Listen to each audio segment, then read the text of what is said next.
Bem, boa tarde. A gente vai dar continuidade à disciplina de circuitos. Primeiro, gostaria de pedir desculpas pelo adiamento da aula, né? Tive alguns problemas na terça-feira, na verdade, desde o começo da semana, e acabei tendo que remarcar essa disciplina para hoje, né? No período da tarde, tá? Se eu salvo engano, acho que a gente falou sobre leis de Ohm na semana passada e paramos ali, falamos sobre as duas leis de Ohm e o que seria lei de Ohm, né? Mas basicamente a informação mais importante, né, que a gente tem que saber é representada por essa figurinha aqui, né? Onde a gente tem um condutor, né?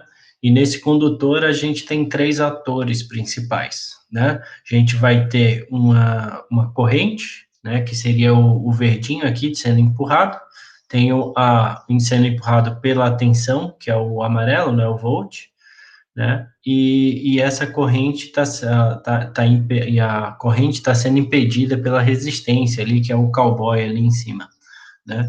Então, basicamente, é isso que a lei de Ohm diz, né? Que eu tenho uma relação entre essas três grandezas, né? E que a tensão e a corrente, elas são inversamente proporcionais, elas são diretamente proporcionais, né? Ah, então, quanto mais forte eu empurro, mais rápido essa corrente vai passar, digamos assim, ou mais corrente irá ser passada.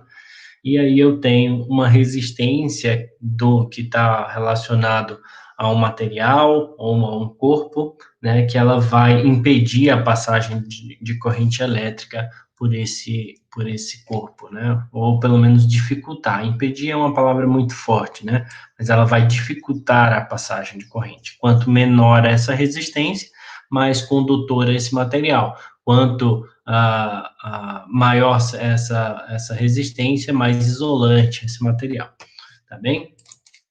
Então, daí a gente entra, depois de falar de leis de Ohm, a gente fala de leis de Kirchhoff, né? A lei de Kirchhoff, ela é bem importante para circuitos elétricos, né? Ela tem uns conceitos bem interessantes e quase todas as análises de circuito acabam utilizando esse cara aí que tem um nome estranho, em que tem mais consoantes do que vogais, né? Aí fica um pouco difícil de escrever e falar o nome desse cara aí, mas até que o dele é fácil. Então, antes de falarmos das leis de fato, vamos ter três definições aqui, né? A gente tem nós, ramos e loops, né, dentro de um circuito elétrico, tá? O que é um ramo, né? O ramo ele representa um elemento dentro do circuito elétrico, tá? Então, seria basicamente seria, por exemplo, o ramo em que está contido esse resistor de 5 ohms, né? O ramo da fonte de tensão de 10 volts, o ramo do resistor de 2 ohms, e assim sucessivamente, né? Então, cada pedacinho desse circuito seria um ramo, né? Então, ele é representado por isso, e é impossível eu ter um ramo com dois elementos distintos, tá? Um ramo, ele só vai ter um elemento, né? Como ali está falando que representa um único elemento, tá? Daí eu tenho a definição de nó, que ele está aí como definição como um ponto de conexão entre dois ou mais ramos, né? Então, essa é uma definição bem peculiar, né? Peculiar, mas é bem discutível, né? Eu coloquei essa definição, que é exatamente a definição que o Sadico coloca, né? Então, o Sadico, ele considera o ponto A aqui, por exemplo, como sendo um nó, né?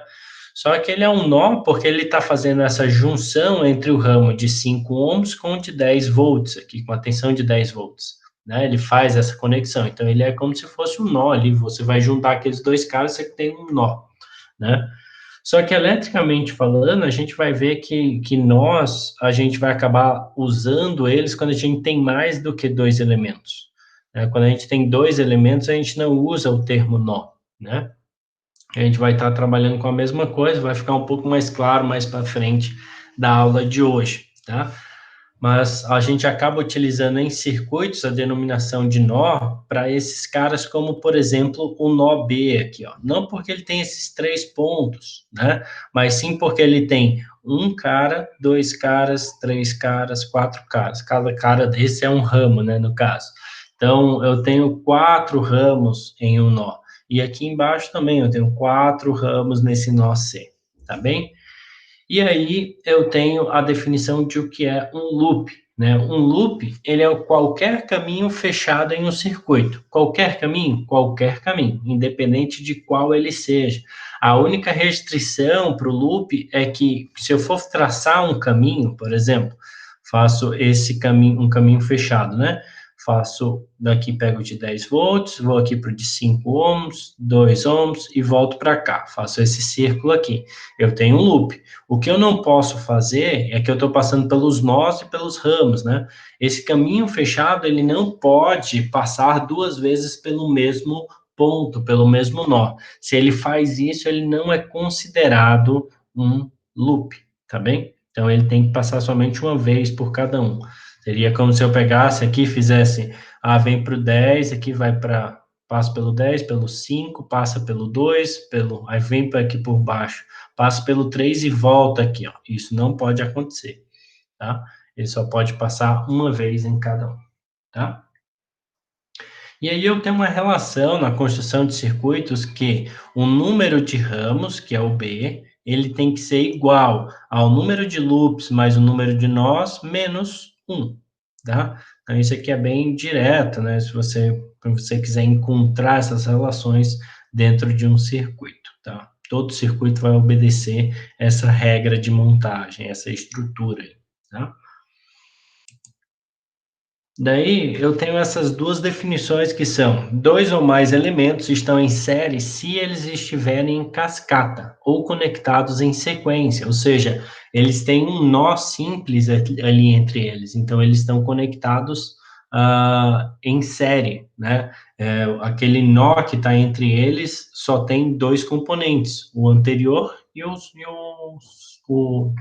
sucessivo, né? Então seria, por exemplo, esse 10 volts aqui, os 5 ohms, eles estão em série, né? Porque eles estão um logo após o outro, tá bem?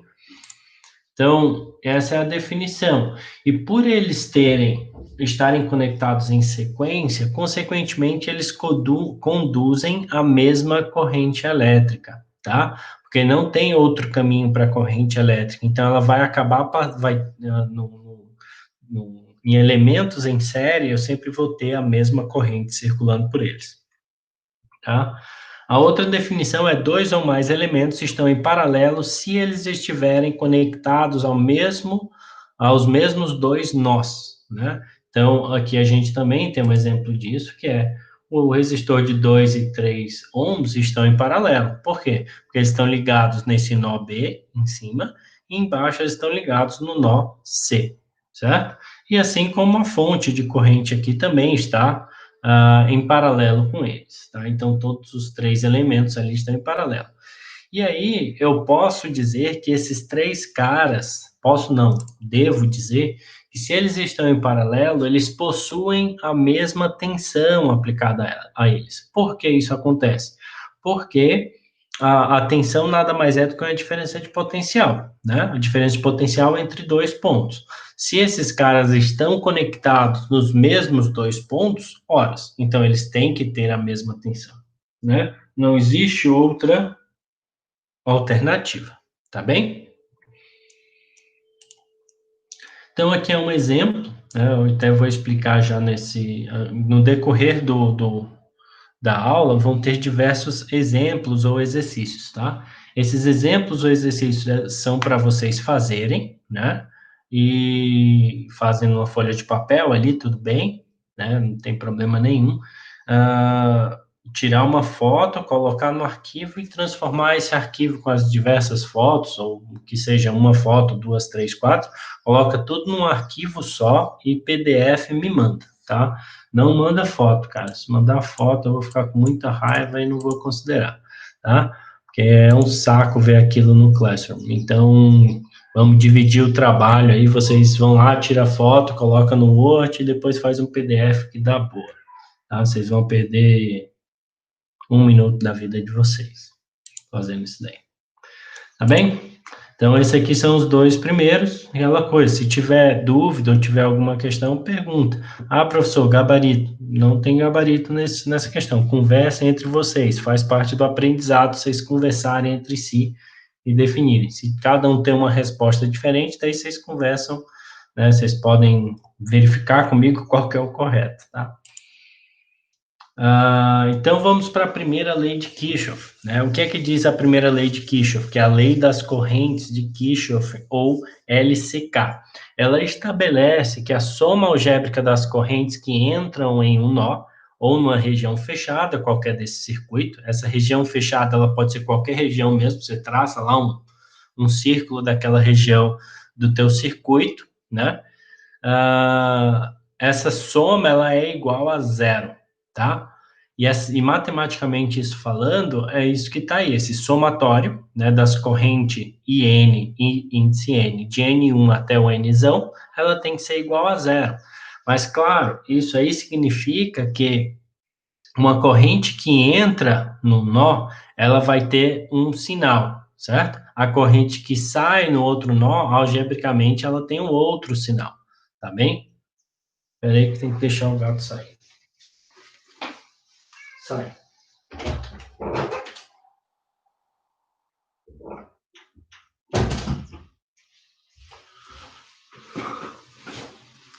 Então, elas têm esse sinal diferente, né? Então, basicamente, o que isso significa é que a corrente, tudo que entra dentro do nó, ele tem que sair, né? Às vezes, na eletricidade, fica difícil a gente imaginar isso, né? Mas imagina isso não como eletricidade, mas imagina isso como uma bifurcação de rios, né? Um conurbação, acho que é o nome, é um encontro de rios, ou que seja, um encontro de tubulação hidráulica, né? Então, fica mais lógico a gente pensar que a água que está chegando nesse ponto de encontro desses caras tem que ser igual à água que está saindo, né? Porque senão tá tendo alguma perda, ela tá fluindo para algum lugar. Mas daí, de novo, a lei de Kirchhoff, ela vai prever essa perda, né? Ela vai estar indo para algum lugar, então ela está saindo desse local, né? E aqui tem esses duas demonstrações, né? Por exemplo, nessa aqui na parte inferior esquerda, né? A gente tem, entrando nesse nó, a gente tem a corrente I1, I4 e I3, né? E a gente tem saindo I2 e I5, né? Isso quer dizer que I2 mais I5 é igual a I1 mais I3 mais I4, segundo a lei de Kirchhoff, certo? Então, é isso daí que a lei de Kirchhoff das correntes estabelece, tá? E numa região fechada, ela diz a mesma coisa, só que se eu pegar essa região toda, eu vou dizer que essa corrente que está entrando, mais essa que está entrando, mais essa que está entrando, tem que ser igual a essa corrente aqui, ó, que está saindo dessa região, mais essa corrente que está saindo dessa região, tá? E funciona também, beleza? Daí a gente tem a segunda definição da lei de Kirchhoff, tá? Que é a lei de Kirchhoff das tensões, certo? O que é que diz a lei de Kirchhoff das tensões, ou LTK? Ela vai falar, ela estabelece também que a soma algébrica de todas as tensões em um caminho fechado, num loop, né, que a gente acabou de falar, ela é zero, né? Então, matematicamente, ela fica uma coisa bem parecida, né, com o que a gente viu na lei de Kirchhoff das correntes, mas ela diz uma coisa totalmente diferente, né, que é que a gente está somando as tensões, e essa somatória de tensões em um caminho fechado é igual a zero. Basicamente, traduzindo isso para uma linguagem mais aceitável, eu quero dizer que todas as quedas de tensão, né? Todas as quedas de tensão, elas devem ser igual a todos os aumentos de tensão, certo? eu não posso dizer que seria todas as tensões em carga seja igual a todas as tensões em fontes, tá? Por quê? Porque às vezes fontes elas estão consumindo tensão, vamos colocar assim, consumindo entre aspas, mas elas estão recebendo uma certa tensão dependendo da polaridade que elas estão, tá? Então, mas no circuito aqui que a gente vê, aqui embaixo, a gente tem esse loop, né? Onde eu tenho duas fontes de tensão que estão na mesma polaridade, porque elas estão fluindo nesse mesmo sentido, né? E eu tenho três cargas, né? Esses dois resistores aqui em cima e essa terceira carga que não é definida, por isso que ela está nessa caixinha ali, né? Então, eu tenho que a tensão V1 mais a tensão V4 tem que ser igual a V2 mais V3 mais V5, tá bem? Então, é isso que estabelece a segunda lei de Kirchhoff. Aqui tem mais exemplos, né? São 3 exercícios, né? Para descobrir a tensão V1 e V2, baseado no que nós vimos. Aqui, determinar a VOI, né? Pode ser que você precise utilizar, além das leis de Kirchhoff, você tenha que utilizar as leis de Ohm, tá? Então, é direto. E aqui, a terceira questão, tá? Esse assunto. Daí, dito isso, a gente vai falar um pouco de associação de resistores, tá? Para terminar essa parte de leis básicas, tá? A associação de resistores, ela tem como intuito encontrar um circuito equivalente, né? O que significa encontrar um circuito equivalente? Imagina só que no computador que vocês estão aí, no celular e tal, não sei o quê, vai ter, sei lá, dezenas de componentes elétricos, né? Só que você, às vezes, pode representar esse computador como sendo uma coisa só. Então, você tem um circuito equivalente. Então, muitas vezes isso vai nos auxiliar para encontrarmos o que nós desejamos, né? Então, você tem um circuito lá com 10, 15, 20 resistores. Você vai reduzir esse circuito, de certa forma, para encontrar uma resistência que equivalha a todas as outras, né? Aí você pode se perguntar, tá, por que a gente usou então 10, 15, 20 resistores se eu posso fazer um equivalente? Porque aí entra numa questão comercial, né? Aqueles que já trabalharam com resistores em circuitos elétricos, você deve saber que você não compra qualquer valor de resistor, né? Existem alguns valores tabelados de resistência e você tem que seguir esses caras, né? Então, muitas vezes você tem que trabalhar com esses valores para conseguir aqueles valores que você deseja por alguma razão ou finalidade do teu circuito, tá?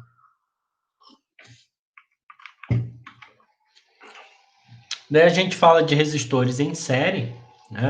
Acho que é a primeira vez que eu estou explicando essa parte da disciplina de forma remota, porque até no ano passado, até no semestre passado, que foi quando começou essa loucura toda, essa parte eu ainda consegui dar em sala de aula, então ah, talvez possa surgir dúvidas, mas sinta-se à vontade para perguntar se ficar alguma coisa aí pendente, tá, pessoal? Isso aqui é essencial que isso fique enraizado na cabeça de vocês, que seja uma coisa bem automática, tá? E não é tenso o circuito, porque o circuito é bem de boa, é tendo o circuito abaixo, né? O tipo de circuito mais simples, no meu ponto de vista, são os circuitos em série, né? Ou circuitos com resistores em série, que é esse que está representado aqui por esse circuito aqui embaixo, com esses dois resistores conectados em cascata, um após o outro, certo? E a gente viu que quando eu tenho essa conexão de dois resistores em cascata ligados em série, eu vou ter uma grandeza elétrica que vai ser comum a esses dois caras em série, que é a nossa corrente elétrica, tá bem? Então, essa é a parte primordial do circuito em série, saber que a corrente elétrica é comum para os elementos que estão conectados em série, certo? E aí, o que é que acontece com a tensão nesses resistores que estão ligados em série? Ela vai se dividir proporcionalmente aos valores das resistências, tá? Não quer dizer que ela vai se dividir por igual, não, né? Só se essas resistências forem iguais, idênticas, né? Aí a tensão em cada um deles vai ser igual, tá? Só que a ideia do circuito equivalente é eu transformar esses dois resistores, transformar, né, em aspas aí, transformar esses dois caras em um só, em uma resistência equivalente, né? Onde essa resistência equivalente, ela tem esse nome porque, tendo a mesma fonte de tensão conectada a ele, ele vai fornecer a mesma corrente que existia anteriormente no circuito. Por isso que eu chamo de um circuito equivalente, uma resistência equivalente, tá? Porque apesar de ela não ser a mesma, ela gera o mesmo efeito que existia anteriormente, tá? Se eu aplicar a lei de Ohm para esses resistores aqui em separado, né, esses resistores individualmente, eu vou ter que a tensão em cima desse resistor R1, que é chamada aqui de V1, ela vai ser igual à corrente que circula por ele vezes ele mesmo. Então, é V1 igual a I vezes R1 e V2 igual a I vezes R2, tá bem? E se eu aplicar a lei das tensões de Kirchhoff nesse cara aqui, eu vou ter que menos V, que é essa tensão aqui da fonte, mais V1 mais V2. Por que esse menos e mais? Porque a gente sempre vai pegar, no sentido da que a corrente está circulando aqui, a gente pega o sinal em que ela está entrando aqui, né? Ela está entrando no negativo é menos. Se a gente está vindo aqui, ela está entrando no mais, está entrando no mais, né? A gente vai falar um pouco mais sobre essas polaridades quando a gente estiver falando de análise de circuitos. Mas, por enquanto, aceitem dessa forma, assim, né? Depois a gente vê com mais calma e mais detalhes, tá? Não tem muito mais detalhe mesmo, né? Mas basicamente isso. Mas tem gente que faz ao contrário também, tá, pessoal? Eu faço assim, sempre fiz assim, aprendi assim, nunca deu erro assim. Por isso que eu continuo fazendo dessa forma, né? Tem gente que pega o sinal em que sai, então vai ficar mais V1 menos V2, não, mais V menos V1 menos V2. Dá no mesmo? Dá, é só tu passar toda essa equação aqui por outro lado, dá no mesmo. Vai ficar mais V menos V1 menos V2. Matemática perfeita, né? Essa tal de matemática modela as coisas de uma forma que a gente é praticamente irrefutável, né? Matemática, ela é irrefutável, né? O que né? O que dá para se refutar é a teoria por trás dela, mas a matemática, dificilmente. Então, assim a gente chega, pessoal, se a gente pegar esses valores aqui, ó, esse V1 e V2, aplicar nessa equação e sabendo aplicar a lei de Ohm também aqui nesse circuito ao lado, em que eu tenho que V igual a I vezes R equivalente, tá? E eu fizer, e as correntes são iguais, eu vou cortar essas correntes, e aí eu vou ter basicamente que a resistência equivalente do circuito é igual à soma das resistências que estão conectadas em série, né? Então, ali naquele caso do circuito, eu teria R1 mais R2. Simples assim, tá? E aí eu posso encontrar a tensão em cada um desses resistores de uma forma mais simples, né? Que é o que nós chamamos de divisor de tensão, tá? Por que utiliza-se esse divisor de tensão? Porque ele facilita na hora de analisar ali, né? E eu não preciso saber o valor da corrente para encontrar os valores de tensão. Se eu sei as resistências e a tensão, eu consigo encontrar a tensão em cada um dos resistores sem precisar encontrar a corrente que está fluindo por eles, tá? E basicamente eu consigo fazer isso sabendo que a corrente, pelo circuito equivalente, né? A corrente naquele circuito que eu mostrei anteriormente, ela é igual à tensão da fonte divididos pelo R1 mais R2, que é a resistência equivalente, tá? Se eu pego essa corrente e substituo naquela equação V1 igual a I vezes R1, eu vou chegar nisso aqui, ó, que V1 é igual a R1 sobre R1 mais R2 vezes V, né? Então, eu consigo encontrar V1 somente com os valores dos resistores e com a tensão da fonte. Mesma coisa a gente pode fazer para o valor da tensão no R2, tá? Bem simples, bem direto, tá?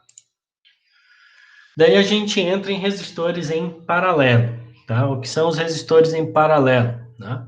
A gente viu como definição que paralelo significa que são dois componentes que estão conectados nos mesmos dois pontos, ou nos mesmos dois nós, né?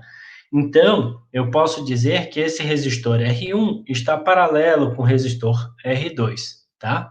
Então, se eles estão paralelos, a consequência disso é que a tensão sobre eles é a mesma. Se a tensão sobre eles é a mesma, né, a corrente, em contrário ao que a gente falou na circuitos em série, a corrente nos circuitos em paralelo, os resistores em paralelo, ela vai se dividir proporcionalmente aos valores das resistências, tá bem? Elas podem ser iguais? Sim, se e somente se os valores das resistências forem iguais.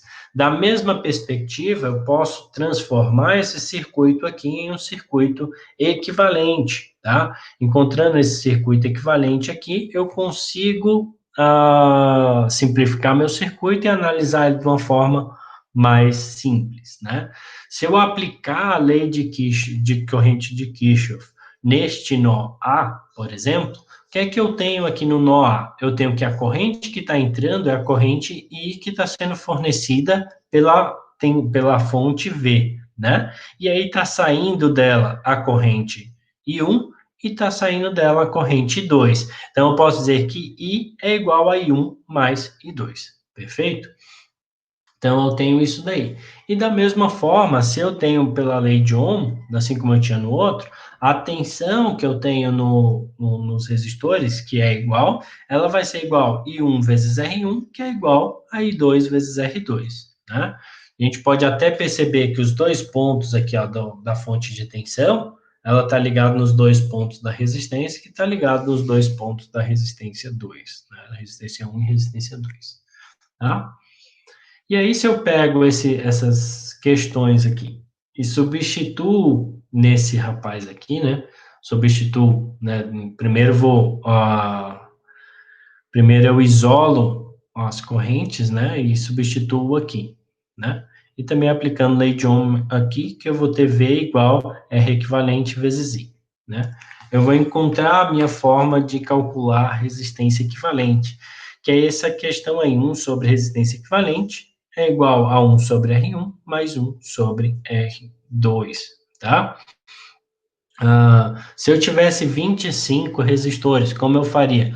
A soma de cada inverso deles, né? Então, seria 1 sobre R1, mais 1 sobre R2, mais 1 sobre R3, até 1 sobre R25, né? Só que existe essa particularidade, se você quiser fazer ele 2 a 2, né? Você pode dizer que resistência equivalente é igual a R1 vezes R2 divididos por R1 mais R2. Uma outra forma que dá para fazer é o seguinte, lembrando que a condutância é o recíproco da resistência, então eu posso dizer que a condutância equivalente, né, isso aqui seria igual condutância equivalente, é igual a condutância 1 mais a condutância 2, né? Então ficaria G equivalente igual a G1 mais G2, né? Tem gente que gosta mais desse formato aí, né? Então fica a critério aí do freguês, né? O que vocês acharem mais simples de fazerem, mandem ver, né? Nesses primeiros exercícios aí, eu recomendo até que vocês façam de mais de uma forma distinta, né? Para vocês tentarem descobrir o que é que vocês se familiarizam mais e o que gostam mais, se sentem mais seguros fazendo, né? O importante é se sentir seguro fazendo, independente do, dos demais fatores, tá? Então, eu posso dizer, perdão, Então, posso dizer, né, que a minha tensão pelo circuito equivalente, que V é igual a I vezes R equivalente. Então, eu posso dizer isso aqui, ó, que é I, R1, R2 divididos por R1 mais R2. Se eu pegar esse valor de tensão aqui, né, dado nessa equação, e substituir ela naquelas equações de Ohm, né, que V1 igual a I1 R1, né, eu vou ter a mesma coisa que eu tinha lá para o divisor de tensão, eu vou ter o divisor de corrente aqui nos resistores em paralelo, tá? Que aí eu consigo encontrar os valores das correntes em cada um dos elementos em paralelo, sem que eu precise encontrar a tensão, né? Então, eu vou ter que o I1 vai ser R2 vezes I divididos pela soma deles, e o I2, R1 vezes I divididos por R1 mais R2. Claro que essa equação aqui, pessoal, tanto essa quanto esta aqui de cima, elas estão relacionadas àquele circuito que eu mostrei primeiro para vocês, tá? Esse circuito somente com 2 resistores. Se eu tenho mais de um resistor, mais de 2 resistores em paralelo, fica diferente. Então, fica aí até o exercício para vocês, de repente, ver como que ficaria um divisor de tensão com 3 resistores, né? Como que fica essa equação aí? Tem uma da mesma forma como foi apresentado aqui, façam como se fosse com 3 resistores e me digam o que é que acham aí, tá bem? E aí a gente tem mais 3 exercícios, 3 exemplos, né, para vocês realizarem, certo? Então, basicamente é isso, né, que a gente tem, né, para a aula de hoje. É uma aula conceitual muito breve, né, como vocês perceberam, e o tempo restante da aula é mais para vocês estarem desenvolvendo esses exercícios aí, tá? Eu vou aproveitar nessa parte de resistência equivalente, que é uma coisa que eu sempre falo, né? Em aproveitar, vou usar como exemplo esse cara que está aqui, né? Para vocês aproveitarem esses nomes que são dados aos nós, né? Às vezes fica um pouco difícil você tentar perceber qual resistor está em série com qual resistor, né? Então, a sugestão que eu dou é redesenhar esse cara. Faça uma linha ali, coloquem resistores, coloque esses nós numa linha só e vá conectando esses resistores. O resistor está ligado do A para o C, do A para o B, e vai reorganizando esses caras de forma que fique mais prático para vocês, né? Na linha vai ficar ali nesse caso aí que está desse exercício, né? O primeiro ponto vai ser o A, o último ponto vai ser o B, porque esses 2 pontos aqui, ó, A e B, né? Os 2 pontos extremos da resistência equivalente, né? E aí você coloca entre esses pontos B, C, D e B, C e D, né? B, C e D. E você vai desenhando os resistores ali, e aí você vai ver que fica bem mais fácil de visualizar quem que está em série e quem que está em paralelo, certo? E sempre, pessoal, façam de fora para dentro, que eu digo, né? Então, sempre peguem aquele caso que só que está mais visível, né? Então, esse cara aqui, por exemplo, você tem que começar por aqui, ó. Esses 2 caras que estão em série, né? Esses 2 caras em série vão estar em paralelo com esse de 4 ohms, e assim sucessivamente, tá? Aí façam aí, tentem fazer. Se der algum problema, a gente pode fazer no começo da próxima aula, na próxima terça-feira, a gente pode resolver algum desses exercícios aí, ou talvez até fazer um vídeo, eu acho que é mais fácil, né? Se vocês tiverem alguns problemas com esses exercícios, me avisem, daí eu tento preparar um vídeo de resolução do exercício, fica mais fácil, né? Falando em vídeo de exercícios, lembro vocês até o que eu falei na primeira aula, estou esperando ainda vocês me mandarem umas questões de concurso aí, pessoal, tá? Me desafiem, e se desafiem, né? Mande alguns exercícios do conteúdo que a gente está vendo para a gente conversar sobre esses exercícios, né? É bem importante. As bancas são bem, dependendo da banca, né? Elas tem uns conteúdos bem interessantes e umas formas de abordagem bem interessantes. Então, vou ficar aguardando ainda as questões de vocês, e assim que tiver, a gente já começa a trabalhar também nesse aspecto. beleza? Aí eu agradeço, se tiverem algum questionamento, eu fico à disposição aí, né? Só vou parar a gravação, né? Eu fico à disposição, se quiserem após, para... O Google está querendo ajudar. Daí eu fico à disposição, beleza? No mais, eu agradeço. Deixa eu parar aqui.